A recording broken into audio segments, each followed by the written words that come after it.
অন্ধকার ও অনিশ্চয়তার মুহূর্তে ইরানি মিলিটারি প্রকাশ করেছে একটি নতুন ভিডিও, যা মুহূর্তের মধ্যে সোশ্যাল মিডিয়ায় ভাইরাল হয়ে যায়। ভিডিওটি দেখলে বোঝা যায় বেঁচে আছেন আলী খামেনি।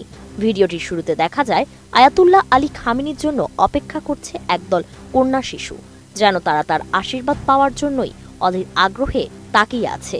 খামেনি যখন তাদের মাঝে প্রবেশ করেন, শিশুরা আনন্দে উল্লাসে মেতে ওঠে। কিছু শিশু বিজয় স্লোগান দিতে শুরু করে। ভিডিওতে আরও দেখা যায় সব শিশুকে একত্রিত করে খামেনি নামাজ আদায় করছেন। নামাজ শেষে তারা মোনাজাত ধরছে আর খামেনি তাদের আশীর্বাদ করছেন। শিশুরা খামেনিকে পেয়ে আনন্দে আত্মহারা হয়ে যায়।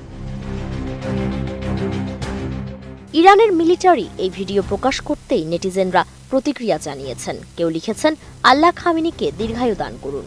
কেউ আবার শিশুদের সঙ্গে তার নামাজ আদায়কে জান্নাতের দৃশ্যের সঙ্গে তুলনা করেছেন। ভিডিওটি ভাইরাল হওয়ার সঙ্গে সঙ্গে গুঞ্জন আরও জোরালো হয় যে খামেনি বেঁচে আছেন।